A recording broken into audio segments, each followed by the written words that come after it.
Et nous irons dans le Nouveau Testament, dans le livre des Hébreux, pour parler de la cité de Dieu et pour parler aussi de la puissance de la parole de Dieu. La parole de Dieu n'a pas fait seulement ébranler les montagnes, elle crée quelque chose de neuf dans la nature et dans nos vies. Fait que prions pour que cette parole vienne avec toute sa puissance. Prions. Seigneur, nous ne nous sommes jamais présentés au pied d'une grande montagne comme le Sinaï et de vivre un véritable tremblement de terre parce que tu descendais sur la montagne. Mais Seigneur, ta parole, dans les Bibles qui sont devant nous et dans nos cœurs, elle est aussi puissante, elle est aussi ébranlante. Parce que tu veux dire que ta parole n'est pas comme les autres paroles. Seigneur, envoie ton Esprit Saint pour qu'on la reçoive avec tout le sérieux que tu attends de ton peuple. Au nom de Jésus, ton Fils. Amen. Donc je lis dans l'Épître aux Hébreux, chapitre 12. Vous ne vous êtes pas approchés d'une montagne qu'on pouvait toucher et qui était embrasée par le feu, ni de l'obscurité, ni des ténèbres, ni de la tempête, ni du retentissement de la trompette, ni du bruit des paroles. Ce bruit était tel que ceux qui l'ont entendu ont refusé qu'il leur soit adressé un mot de plus. Ils ne supportaient pas en effet cette consigne, si même une bête touche la montagne, elle sera lapidée. Et le spectacle était si terrifiant que Moïse a dit, « Je suis épouvanté et tremblant de peur. » Au contraire, vous vous êtes approchés du mont Sion, de la cité du Dieu vivant, la Jérusalem céleste, et cette dizaine de milliers d'anges en fête, de l'assemblée des premiers-nés inscrits dans le ciel. Vous vous êtes approchés de Dieu, qui est le juge de tous, des esprits des justes parvenus à la perfection, de Jésus, qui est le médiateur d'une alliance nouvelle, et du sang purificateur porteur d'un meilleur message que celui d'Abel. Faites attention. Ne refusez pas d'écouter celui qui parle. En effet, les hommes qui ont rejeté celui qui les avertissait sur la terre n'en ont pas échappé. Combien moins échapperons-nous si nous détournons de celui qui parle du haut du ciel?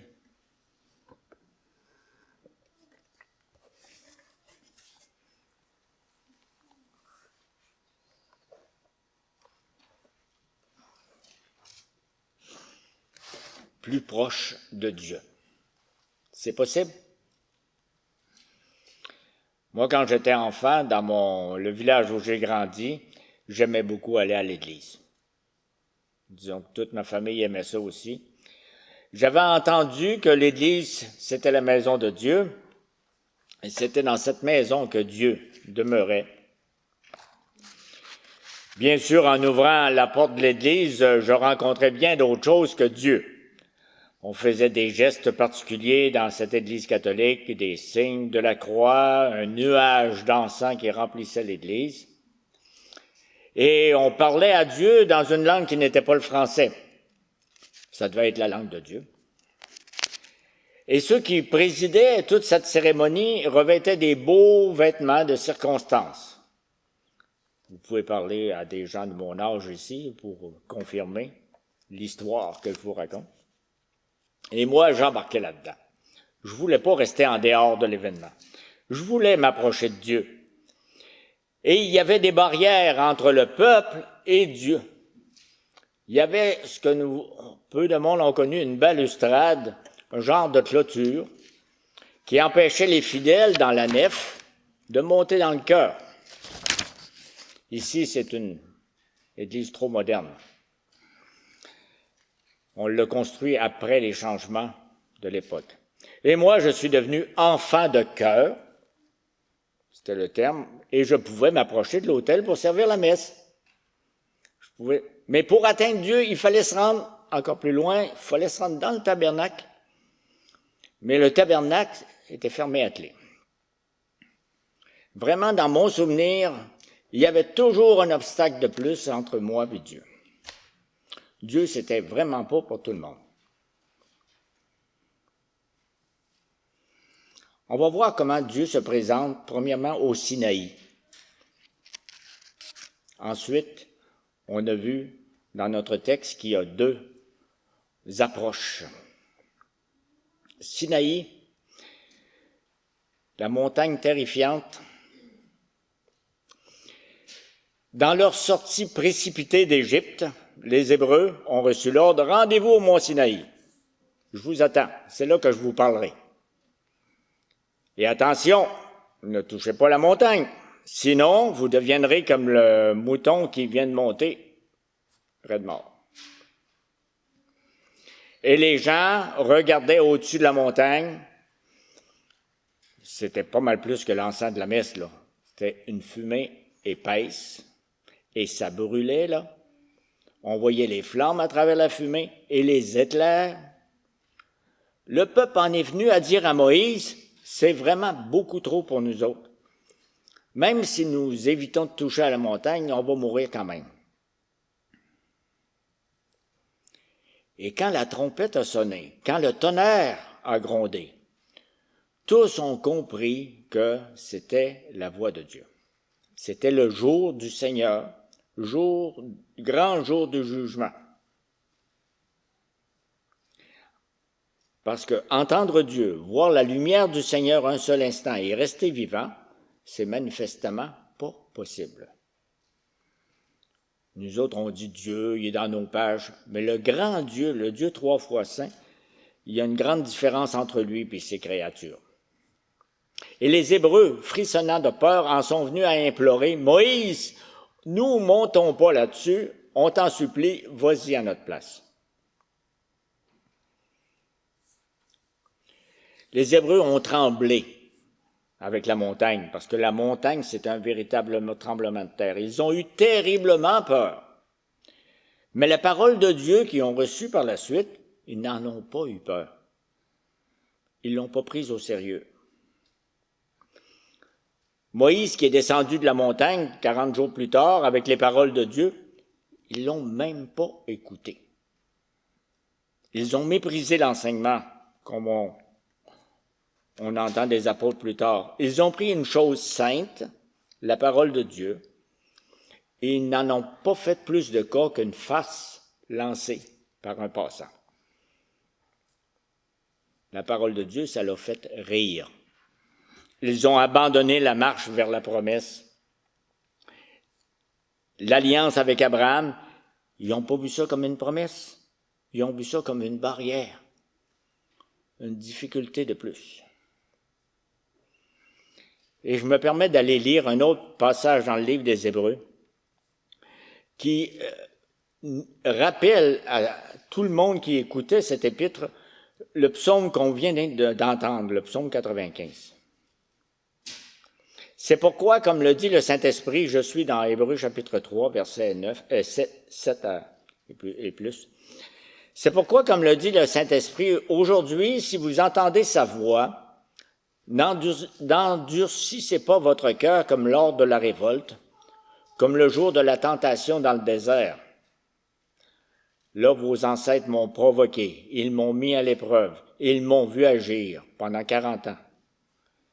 C'est pourquoi j'ai été irrité contre cette génération et j'ai dit, ils ont toujours un cœur qui s'égare, ils n'ont pas connu mes voies.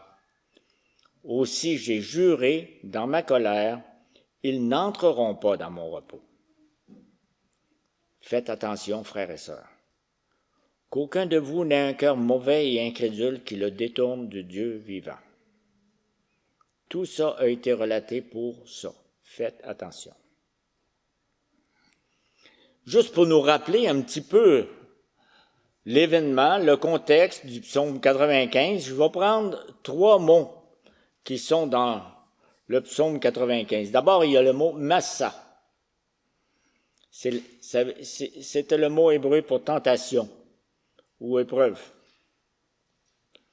Et l'épreuve, c'était de continuer à marcher dans le désert quand il n'y avait rien à boire. Et vous savez, hein, combien il y avait de monde là, qui sont sortis d'Égypte? Quelques millions, quand on considère femmes, enfants, vieillards. Il y a le mot Mériba. Mériba qui veut dire querelle. Mettre tout le blâme sur Moïse et commencer à gueuler envers celui qui les a fait sortir d'Égypte. On l'accusait, on dit, on sait Moïse, pourquoi tu nous as fait sortir de là? Tu voulais pas qu'on meure en Égypte, tu voulais qu'on meure avec toi. Mourir de soif. Le troisième terme, c'est 40 ans. C'est le nombre d'années qu'ils ont marché dans le désert sans avancer. Le peuple tournait en rond, jusqu'à ce que tous les hommes adultes sortis de l'Égypte, je pense que c'est 600 000, tous les hommes adultes sortis de l'Égypte soient morts. C'était la punition pour avoir refusé d'entrer dans le pays promis. Ce sont vos enfants qui vont rentrer dans le pays, pas vous. Déjà, bien avant, dans leur tête, ils sont retournés en Égypte. Au pied du mont Sinaï, ils ont salivé pour la nourriture de l'Égypte. Ils ont redemandé les dieux qui les avaient accablés en Égypte. Ils ont pris la ferme décision de regarder en arrière. Et ils sont morts dans le désert plutôt que de rentrer dans le pays promis. Et la première mort, c'était dans leur cœur.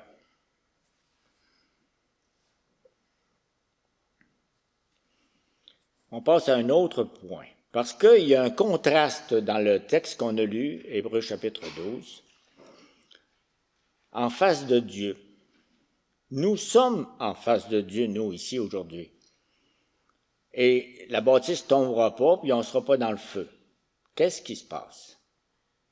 Nous nous sommes approchés d'une montagne, comme on a lu dans Hébreux chapitre 12, verset 22. Au contraire, vous vous êtes approchés du mont Sion, de la cité du Dieu vivant, le Jérusalem céleste et ses dizaines de milliers d'anges en fête, de l'assemblée des premiers-nés inscrits dans le ciel. C'est quoi la différence? C'est quand même important parce que dans les deux cas, c'est Dieu qui parle devant son peuple. C'est quoi la différence maintenant? Et ça va prendre un petit peu, là, on n'a pas de film, de vidéo pour vous présenter ça, mais il faut que chacun dans sa tête, vous soyez en train de voir. On n'est pas devant le Sinaï, la montagne sauvage, cachée par des nuages menaçants. Un Sinaï qui crache le feu, qui ébranle toute la terre autour de lui. Une montagne interdite qui fait mourir si on l'approche. On n'est pas devant ça. Parce que Sion, c'est une montagne naturelle. Et c'est à la fois une montagne humaine, qui est une montagne habitée par des milliers de personnes. C'est une ville, Sion. C'est une ville humaine et à la fois une ville céleste. C'est la ville de Dieu. Dieu en est le fondateur de cette ville. Il est le seul propriétaire de Sion. Le Seigneur, c'est le maire de Jérusalem dans le ciel. C'est lui qui en a établi les règles. C'est lui qui fait respecter la justice. On parlait, un terme qu'on a beaucoup ici dans notre société et dans la politique québécoise, on parlait de l'État-providence. Qu'est-ce que ça veut dire? Le véritable État-providence, c'est la Jérusalem dans le ciel. L'État qui pourvoit et qui donne tout. Nous sommes chez Dieu, à la bonne adresse. Et ça semble agréable d'entrer dans la ville de Dieu. Parce que dans la ville de Dieu, ça bouge, tout le monde bouge. Mais on n'entend pas de cris de foule, on n'entend pas de coups de klaxon, ni de sirènes d'ambulance. Ce qu'on entend, ce sont des chants. Les chants d'anges. Une ville où on entend chanter, comme les bergers l'entendaient dans la nuit à la naissance de Jésus. Et ces airs de fête, ça nous donne juste le goût d'avancer, d'approcher. Parce qu'on rencontre aucune restriction, aucune barrière, Aucun. Vous voyez les panneaux avec un grand cercle rouge et une diagonale. Il n'y a pas de ça dans la ville. C'est pas effrayant de monter sur une montagne qui chante. Nous sommes attirés, même sans faire d'effort, pour aller à la rencontre de Dieu. Nous entrons dans la ville de Dieu, dans la ville qui chante, et puis avec les yeux d'un caméraman qui focalise une direction dans un film. Nous avons aperçu premièrement l'ensemble du paysage, la montagne. On s'approche et nous montre une ville. On prête attention et nous entendons les chants. Et nous faisons notre chemin dans une foule très serrée pour nous rendre jusqu'au centre du spectacle. C'est qui fait la fête ici? On se questionne, on s'informe dans cette ville et on nous répond que c'est la Cour suprême qui siège. Verset 23. Vous vous êtes approchés de Dieu, qui est le juge de tous, des esprits des justes parvenus à la perfection. Le juge en chef est en train d'admettre les immigrants reçus. C'est mon terme à moi, c'est pas. Puis on distingue déjà plusieurs choisis qui ont été admis. Des gens que le Seigneur est allé chercher très loin. De partout, il les a rassemblés. Et ils ont été jugés acceptables. Voici, tu as ton... Comment on appelle la citoyenneté et le passeport. Ils ont été jugés acceptables pour le juge, pour son royaume et pour sa justice. Un bien drôle de jugement, n'est-ce pas? Dans la Jérusalem, palais de justice, il n'y a pas de longue file d'accusés en larmes, il n'y a pas de prisonniers menottés dans ce palais de justice-là, il n'y a pas de policiers armés ni de fourgons blindés. Sur la montagne de Sion, il n'y a pas de tonnerre, il n'y a pas de trompette non plus. C'est quoi le changement? Pourquoi que le Sinaï, tremblement de terre, est devenu? Numéro 3, un médiateur. Ça a tout changé au verset 24. Vous vous êtes approchés de Sion, vous vous êtes approchés de Dieu, vous vous êtes approchés de, verset 24, Jésus, qui est le médiateur d'une alliance nouvelle et du sang purificateur porteur d'un meilleur message que celui d'Abel. Oui, nous sommes arrivés au palais de justice tout juste après le procès, tout juste pour apprendre que nous avons fait partie des accusés, tout juste pour apprendre que nous avons été condamnés, coupables, et pour apprendre que notre peine a été complètement payée. Et pour apprendre que le juge lui-même nous reçoit personnellement pour un 5 à 7 sur invitation. Quel procès bizarre, paradoxal. Est-ce que nous sommes disposés, prêts à nous réjouir? Nous réjouir de quoi? On aimerait bien comprendre un peu ce cauchemar qui finit bien. Il reste tellement de questions, n'est-ce pas? Trop de questions. Au centre de la Cour de justice, il y a le médiateur. C'est le seul avocat qui a accepté de prendre ma cause. Tous les juristes experts disaient « c'est une cause perdue ». On n'essaye pas ça. Ça se comprend, parce que ce n'est pas un litige avec mon voisin, ce n'est pas une chicane de famille non plus. C'est un conflit existentiel entre moi et le maître de l'univers. Qui va me représenter devant le maître de l'univers? Et moi, je suis vraiment pas de taille. Puis je pense que tous les humains ont été jugés comme je l'ai été.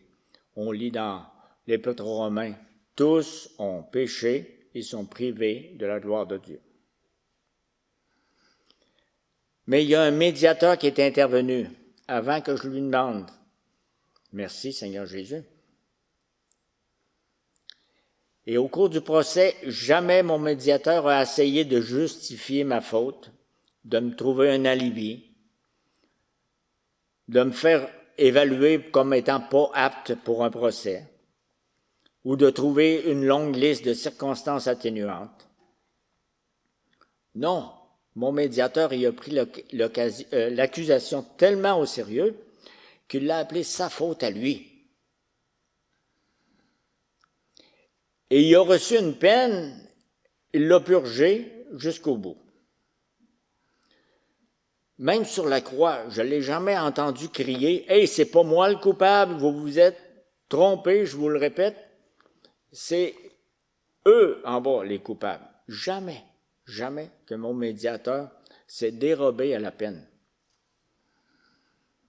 Je lis au chapitre 9 de la même épître, l'épître aux Hébreux.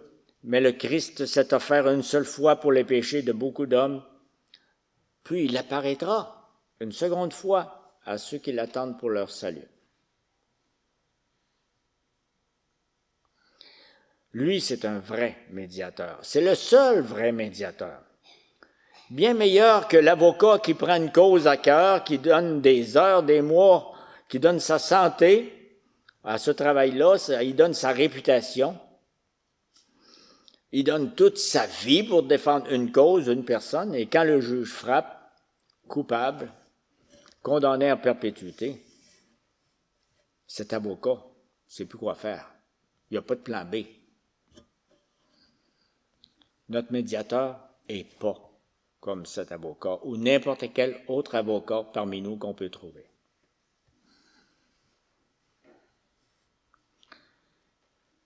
Et en conclusion, je reviens avec des questions qu'on avait au tout début, que moi j'avais dans mon église paroissiale, que les Hébreux avaient devant la montagne de Sinaï. Aujourd'hui dans notre église, est-ce que Dieu est compris comme un mystère? Un Dieu caché dans un gros nuage sombre, un nuage que seulement quelques rares saints, quelques prophètes ont pénétré. Et nous autres, il nous reste juste le témoignage de ces rares personnes-là qui viennent nous dire, nous, on a rencontré Dieu, mais vous, impossible. Est-ce que Dieu, on le voit comme une personne inaccessible? Comme l'enfant Patrice qui, une fois passé dans le cœur, n'avait pas le droit d'ouvrir le tabernacle. Est-ce que dans notre esprit, celui que nous appelons notre Père tient à garder toujours la plus grande distance possible avec notre condition humaine? Approche pas. Est-ce qu'on pense à Dieu comme un danger? À quelqu'un qui nous attend dans son tribunal, puis il a déjà le marteau de juge à la main? À quelqu'un qui donne la mort quand on s'approche? C'était la peur des Hébreux au Sinaï, n'est-ce pas? Non, non et non. Dieu nous parle. Dieu parle aussi fort qu'il parlait au sommet du mont Sinaï. Écoutons ce que sa parole nous dit de Jésus-Christ, pas avec une oreille distraite, comme pour réentendre quelque chose qu'on a déjà mémorisé dans nos têtes. Écoutons avec sérieux, avec révérence, avec respect et crainte, comme la parole que nous avons lue tantôt dans le psaume 95. Et quand je dis écoutons, c'est que je reprends le verset 25 dans notre texte d'aujourd'hui de Hébreux chapitre 12. Tout ce qu'on vient de raconter, ça sert à ne refusez pas d'écouter celui qui parle. En effet, les hommes qui ont rejeté celui qui les avertissait sur la terre n'en ont pas réchappé. Combien moins échapperons-nous si nous nous détournons de celui qui parle du haut du ciel?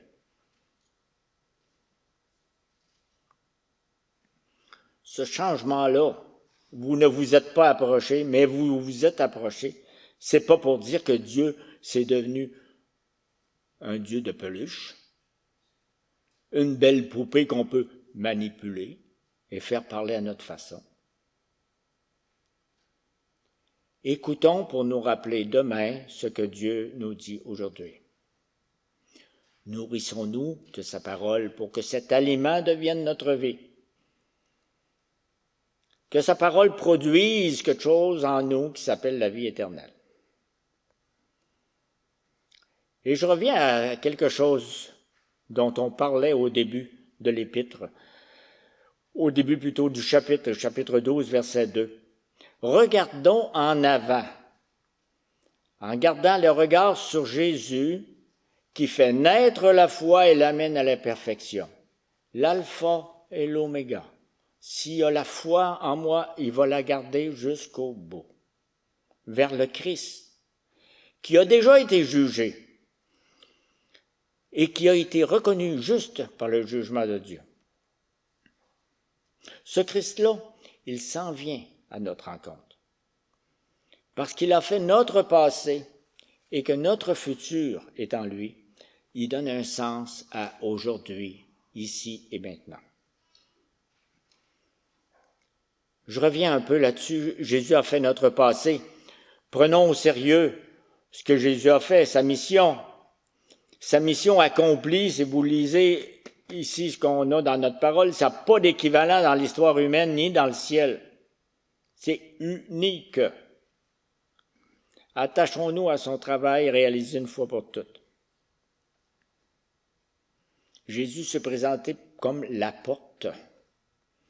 Pas une clôture qui t'empêche de te rendre à Dieu, mais une porte ouverte vers la justice de Dieu. Quel avenir? Considérons que le sacrifice de Jésus, c'est un sacrifice parfait. Donc, il n'y a pas d'autre porte à côté de la porte Jésus. Jésus est le chemin. En passant par lui, vous vous rendez quelque part, un chemin qui se rend à la bonne place. Jamais qu'ils vont vous dire détour ou cul-de-sac. Le seul chemin, c'est par celui qui a donné sa vie pour nous. Nous sommes en train de reconstruire combien de routes? Jamais celui-là. Jamais la route de Jésus-Christ. Placer nos pas dans ce chemin, c'est vivre à chaque pas une vie nouvelle. Ça veut dire qu'il faut continuer à regarder la Jérusalem dans le ciel. Jérusalem qu'on ne voit pas. Je connais déjà beaucoup de réponses. Comment tu vas nous faire avancer les yeux fermés? C'est plus qu'un masque sur la bouche, ça. Pour notre marche ici et maintenant, avançons vers l'invisible. Nous l'avons lu aussi dernièrement dans l'épître, cette même épître au chapitre 10, au début je lis au 10, 39, et nous ne faisons pas partie de ceux qui reviennent en arrière pour leur perte. On en connaît maintenant. Mais de ceux qui ont la foi pour le salut de leur âme. Chapitre 11. Or, la foi, c'est la ferme assurance des choses qu'on espère, la démonstration de celles qu'on ne voit pas. Et vous avez tout un chapitre pour donner des exemples. Je ne parle pas d'avancer comme des aveugles qui ne voient pas Dieu, ou comme des rêveurs qui, dans leur tête, ils s'imaginent Dieu. Avançons comme des croyants qui s'approchent de la Jérusalem dans le ciel. C'est la seule réalité qui compte. Le ciel et la terre passeront, mais mes paroles, ce que je construis dans le ciel, ne passeront pas. Et cette réalité, la Jérusalem céleste, nos yeux ne le voient pas, nos oreilles ne l'entendent pas et nos mains ne touchent pas. Mais c'est une réalité tellement plus vraie que tout ce que nos yeux voient, que nos sens ressentent. La réalité de Jésus-Christ qui est passé sur notre croix et qui règne maintenant dans le ciel pour nous, son Église, c'est la seule réalité. Amen.